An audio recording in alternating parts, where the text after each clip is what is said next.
Namaste, group hug. Come join me on the sofa. Today, I'm really excited that we have Nicola Saccardo from Maisto Associati. He's based in London, but the firm has offices in Milan and Rome. A lawyer, he's also an Italian chartered accountant. So, welcome, Nicola. How are you? I'm very well. How are you, Karen? Yeah, really good. Yeah, bearing up with the strain, but yeah, doing well. Thank you So, very much for the invitation and for yeah, the hospitality. It's a yeah, pleasure to chat with you. good. And we want to have an update on Italy. So you're a great person to chat to. So it's quite light-hearted, as people, viewers have seen already. So our first segment we're going to have a chat about is called, I don't know if you know, this is something that went onto Instagram. And it's called Until Tomorrow. And the idea is it's an embarrassing photo that you don't want out there, but you can take it down in 24 hours. So you kindly have sent us two pictures, and we have one of you as a child, which will flash up on the screen, and we also have one of you appearing in a newspaper. It looks like you're in a tennis tournament. Do you want to talk me through those? Yes. Well, the one, with the child, with me as a child, obviously was taken many years ago in Italy. I used to have very long and dark and nice hair. And Beautiful the hair, yeah. and the second one, yes, it's a picture in a newspaper of me as a tennis player when I used to be, a tennis player. I reached the final of an important tournament and I lost in the final. And that is the picture on the newspaper. And to me, it was embarrassing on two occasions. The first one, we were having friends, guests around at our place. And a few years ago, my youngest daughter saw the picture for the first time and very candidly screamed, "Look, Dad had the hair," and that was quite entertaining for all the guests. And it is a lot of hair, isn't it? I see it from the picture. Yes, Yeah. yeah, I used to have long hair. That was by the Yeah. end of almost at the end of my university studies, Mm. and then it was embarrassing even more on a second occasion. Actually, if you read the article, it's in Italian. There is a statement of a representative of the Italian Tennis Association, and he, stated, that Saccardo, with these words, Saccardo is the proof that we could have top players if they had not get lost along the way, which most likely he was trying to You're pay like, a compliment to me, but I yeah. don't think he was But, very successful, and many friends of mine made fun of me for a long time. I think they call that a backhanded compliment, actually, like tennis, isn't it? Which is like, it's not such a good compliment, but that's really funny. So our next slot is staying sane, and I was chatting with some of my friends on the Zoom last night, and they've got young children, and they are starting to get into the sort of frustrated stage where the kids are starting to get on their nerves a bit. But I've been doing art projects, and I know we've got some great pictures. We've got you playing tennis with your daughter. We've got you cooking delicious food, and I know that you were talking about body pump and insanity with your wife at 6 o'clock in the Yes, morning. So yeah. talk us through those. Talk us through those. Yeah. So yeah, well, I think it's helpful to have healthy habits over this period, and I've always Yeah. been a very sporty person. I've been playing tennis and I still play. So at this stage, with the lockdown, I have to, you have to adapt. So I'm playing with my two daughters. So and the pictures are me and my oldest 13-year-old daughter playing in the garden. I'm Italian, so I grew up playing on red clay from the baseline. So I'm not really a grass player. I'm not really very good at volleys, but we are having lots of fun. And the other picture is me playing with my youngest daughter. So we have the benefit of living at the end of a no-through private road, so there are no cars around. So actually, we are playing on the road in front of home, and having fun together. So So the you said also a delicious bowl of food. It looked like, was that you cooking it, or is it your wife or No, somebody else? actually, I'm not. I'm not very good when it comes to cooking. My wife, she is. So actually, she even she had a career as a scientist, but at some point actually she decided to stop, and she has been writing cooking books over the last years. So it's my wife Oh, that nice. Oh, prepared the very delicious good. meal. Yeah, looks amazing. And so, And body pump well, and insanity. I don't know what yeah, they are, but it seems everybody else does. So, what is yeah, that? And it's 6 a.m. seems a little bit extreme, I'm going to say. yeah. Well, the I've never done it before, but my wife, she's very much into body pump, insanity, and all that kind of fitness. So So, during the lock, what is insanity then? What is that? What do well, you do? I mean, insanity is a lot of aerobic exercises with ladders, jumps, body pump, which is the one that we tend to do, is more lots of repetitions with lighter weights to burn lots of Ooh. calories, but also to do a little bit of lighter weights lifting. So I've never been into those. My wife was. So when the lockdown started, she started to put, to do it in front of the screen of the TV, and with obviously instructors on the other side. I was very skeptical, but actually I tried, and I did enjoy it, and it's amazing. I mean, it's fun, and also, you get much more motivated, even if the coach is on the other side of the screen. So it's fun to do it together, and as mentioned, I tend to do it early in the morning, 6 p.m., 6 a.m., and it's a great start for 45 minutes. It's a great way to start the day. So yeah, so this was a Well lesson done. learned during the Well breakdown. done. So we're looking forward to you looking very fit after you get out of lockdown. Yeah, So we've and got a then couple of. Go on. What were you going well, to say? then stay sane. What I also do is, and again, this is something which is new to me. Using Zooms or other devices, to have chats with the friends, family members, and because obviously, being locked in, we miss, the contact with people. Yeah. So I had to adapt in that respect. So it's nice every now and then to have a chat with front of a So, coffee or a drink with some friends. and I agree. I agree with you. I'm doing that as well, and it actually is quite a sort of mental relief, isn't it, to just chat with people that you know and you love.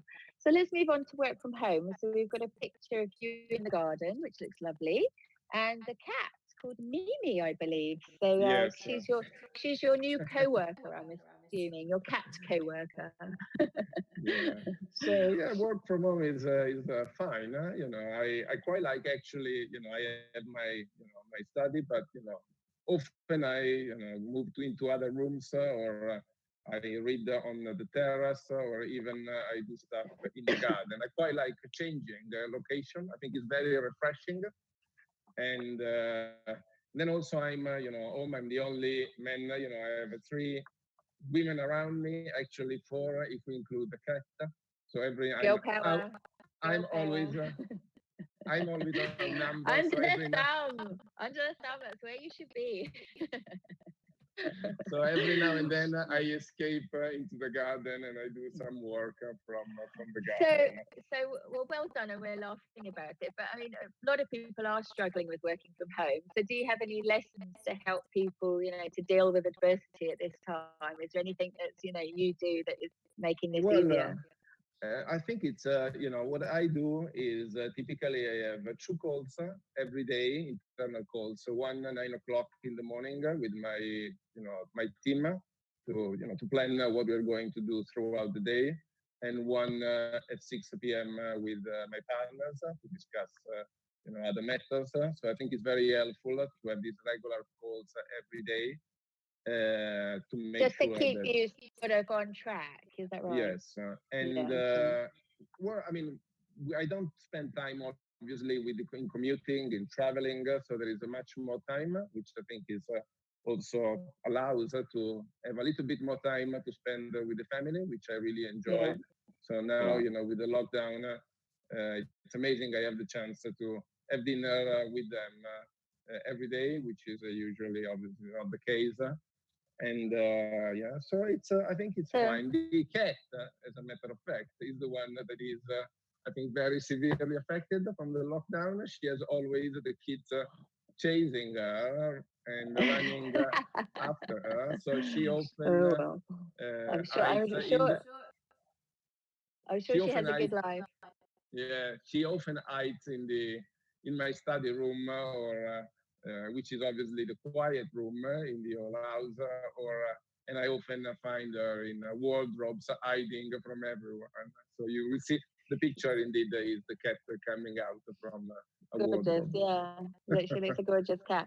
So let's move on. So let's go to a bit more serious topic. Let's move back to Italy, and I'm not aware that we're hearing so much news about Italy now, but at the start of COVID, I mean, Italy was like the poster boy for this was an absolutely awful situation hitting the country very, very hard, which seems to now be hitting the States. But can you talk us through what you think is happening in Italy, how it is manifesting now, and what has happened with the government and what you think about it would be a good update.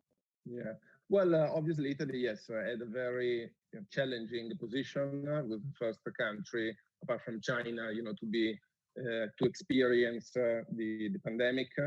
And I think that, I view the reaction of Italy as really positive. Obviously, a few mistakes were made, but I think in those circumstances, they were inevitable. And I do think I was reading an article a few days ago in the Harvard Business Review, and actually they were pointing to the fact that the reaction of Italy provided some best practices to some other Oh, jurisdictions. well, that's I good think, to hear. Yeah, very yeah, good. I think in the first place, prioritizing the health of the population and protecting the vulnerable, and I think that was a really a positive feature of the reaction of Italy, and there was also very So interesting. was there anything specific that they did? Like, I mean, there's different talks of different things that might happen in the UK now, but is anything that comes to mind that they did specifically that you think was a help in keeping a lock on things?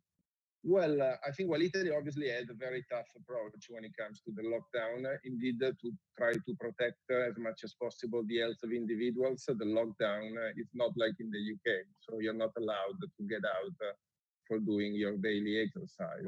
So yeah, so it was really tough, and I think the population complied generally very well with the restrictions. And yeah, there was this saying of a scientist saying, "Business of business is the human person." So Oh yes, yes, yes. So what they does that mean? What does that mean? well, that obviously, protecting individuals' lives is clearly the most important thing to do. And then what they did, I mean, they were in the first place a great response to calls for volunteers and retired doctors. They they were very transparent in providing daily information to the nation, to the population, and in addressing fake news to clarify Yeah, things. yeah. And there was also some very successful experience of flexibility integration. For instance, there is in Italy one of the main leading ventilator manufacturer, and they integrated military engineers in their organization to produce 24 hours per day ventilators. So I think that Oh, there were amazing. Yeah. some So things there were some which, very good indicators that kind of got it sorted yeah, out. So obviously, let's move. Go yeah. on. No, the situation has improved. Obviously, still critical, but has improved. And from the 3rd of May, the lockdown will be eased. So there will be the start of the second phase. So finger So there's crossed that some that will. improvement. Yeah. Uh, Yeah, definitely fingers crossed because that sounds really good. So let's move on to the advice slot, which is more about clients. As you mentioned earlier, like how is your business doing? What are you seeing? And what are you advising clients, either Italian or in London? Just to give us yeah, a more of an industry update. yeah. Well, I think that for us, I mean, despite obviously the circumstances, business is not that much different. And apart from the fact obviously, we are working from home from usual. So we are very busy, and I'm very busy, and I think that is common to all colleagues in the private client industry. I mean, disruptive times like the existing one trigger also a lot of requests of our work. Clients are still, moving or planning to move. At this stage, actually, many are, seek advice on to what extent they can move, because clearly there are restrictions in place, and they plan. Do you mean move country? Yes, Yeah. yes, and they still buy assets. They still plan for generational transfer of assets for their succession. They still litigate. So I think business is pretty much as usual. So let's put a percentage on it. So is it 100% business as normal, or is it 50%, 60%, 70%, or what? Give us a percentage on the business as normal so I get a gauge on that. Well, I think it's pretty much, I would say, 80% business 80%. as usual. There are some new areas of advice. Indeed, sometimes advising people on the restrictions that they have to face because of the pandemic. Sometimes issues in terminating or renegotiating contracts because of force majeure clauses. But generally, I think the type of business is very similar to the ordinary one. What is very different, indeed, is the fact that we are, working remotely from home. And generally, whenever with clients, we discuss, the overall situation. I think the general message is stay positive. This situation will end, and hopefully we will learn from it. Yeah, I agree with you. So let's move on something a bit more lighthearted, your passion. So we've already seen, I would say, I think we can guess now that tennis is a passion, and playing with your daughter seems to be an enjoyment. Well, we also had sort of non-negotiable pizza evenings, I think, popped up in your script earlier. And then you were saying with music, it seems like you like quite soulful music, and we saw Tom Waits and Nick Cave, who are obviously how would you classify them? Are they like jazz or rock? Well, they're difficult to be classified. I agree, actually. Yeah. Obviously, folk blues when it comes to Tom Waits. Yeah, maybe it's blues. Yeah, perhaps it's quite bluesy, isn't it? Yeah, quite soulful music, isn't it? Yeah. So my passion. So well, as you have understood, I'm very sporty. I quite like also attending sports events. I'm very keen always of the London spring-summer tennis season. So I always go to Queen's, Wimbledon, and other sports events. Such obviously, they will be missed greatly this year by myself and my family. I like music. I like listening to music. So I love. I'm a big fan of Tom Waits and Nick Cave. And then let's get on to the pizza, because that sounded like quite a serious operation. I quite like and we all in the family like having our weekly pizza. Now again with the lockdown we have to adapt. Luckily we have a very good delivery. So I was going to ask you. I was going to ask you. You clearly have got a very good place to get pizza from, because it sounds like you're quite serious about it. So that would be a good recommendation for the viewers. But then, as a proper Italian, why do you not have a pizza oven at home? So 2 questions to challenge you with. At home? So first of all, we need the name of the restaurant that you get the delivery from, because I'm guessing that that's a very good one. No, well. I mean, pizza, as I mentioned, I'm not much into cooking, but I guess the reason why we don't cook pizza at home is typically because we want it to be cooked in a proper wood oven.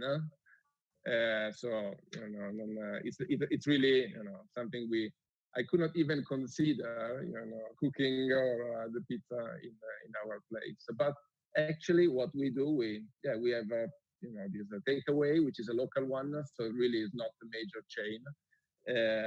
And with the lockdown and with the COVID-19 issues, we have a sort of a procedure to handle the pizza. So I'm in charge of, collecting the pizza from the delivery men, keeping social distance, and they are all very careful as well. Security and safety of the pizza. Yes, and then I handle the cartoons, and my wife, she takes the pizza out. Sometimes she put them in the oven a few seconds to make sure we kill all the viruses, and then it's ready for all of us. So. Well done. It all sounds really good. So let's move on. So your location is London. So I mean, you've got an amazing house, and you said the philosopher John Stuart Mill lived there before. And I did look him up, and I see that he was a philosopher on ethical behaviour. And I know I read a Swedish book this year, and they call it lagom, which means that all your decisions must be based on, is this good for society? So if I say I want a pizza, I have to say, although I want a pizza, how, is this a good thing? Does it make sure everyone is safe? All this. So there's more consideration. So it sounds like a great house and a great philosopher. To think. So yes, so it's actually John Stuart Mill lived in this house, and he wrote one of his masterpieces, which is a book titled On Liberty. I've not read it. I should actually take advantage of the lockdown. Well, you've got an opportunity now, yeah. But I understand it's on the rights of people, particularly to what extent the rights of the people end when the rights of another person start. So it's and I mean London. I mean I live in London. You might be more interested than maybe where I come from. So, well, we've got a picture coming up now of Mantova, which I do not know, but I did look it up, and it looks amazing. I mean, lovely, beautiful buildings. So yes, that's where you were born. Is that right? That's where I was born. That's where I've lived. I had lived until I was 17. Then I moved to university to start to Milan to start university. Mantova. Mantua in English is a beautiful medieval town surrounded by 3 lakes, so entirely surrounded by water. And it's beautiful, really. It's a small town, 50, 60,000 people. But there is a very renowned, worldwide renowned international literature festival every September. I think it lasts 1 week, where all the most acclaimed international and Italian authors, writers, they gather. They make speeches, debates in wonderful venues like historical theaters, beautiful historical buildings, and all the city is really packed.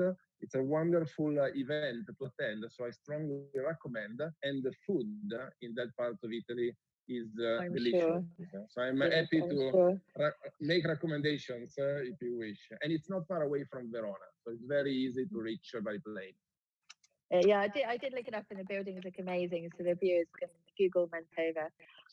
So we're now moving on to post-COVID. So I know that you mentioned, I'm saying to a couple of different people that we've spoken to now, we've all got a few different ideas about how things will manifest. But I think on the whole, people think things will get a bit slower, and it's not a V rebound, it's an L, which is sort of a bit of a slower coming back to sort of public life or mixing with people.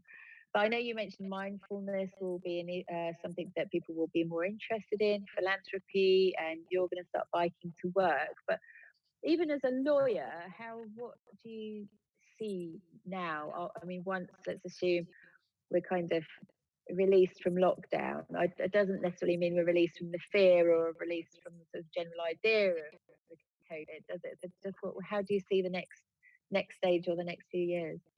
Yeah, well, I think that there will be a short-term phase and the long-term, short-term consequences and long-term consequences. The short-term, obviously, when the lockdown will be released, there will be still a lot of measures in place to prevent the spreading of the virus again.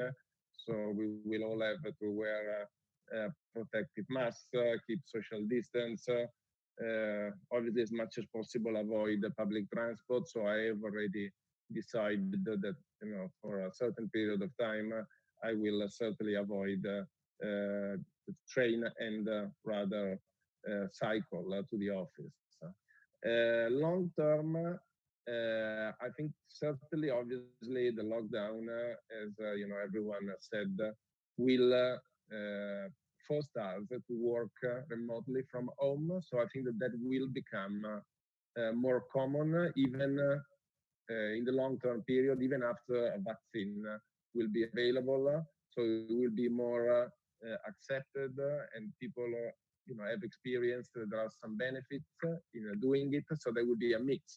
Obviously, there will be still the need of spending time in the office, but I think it will become more common.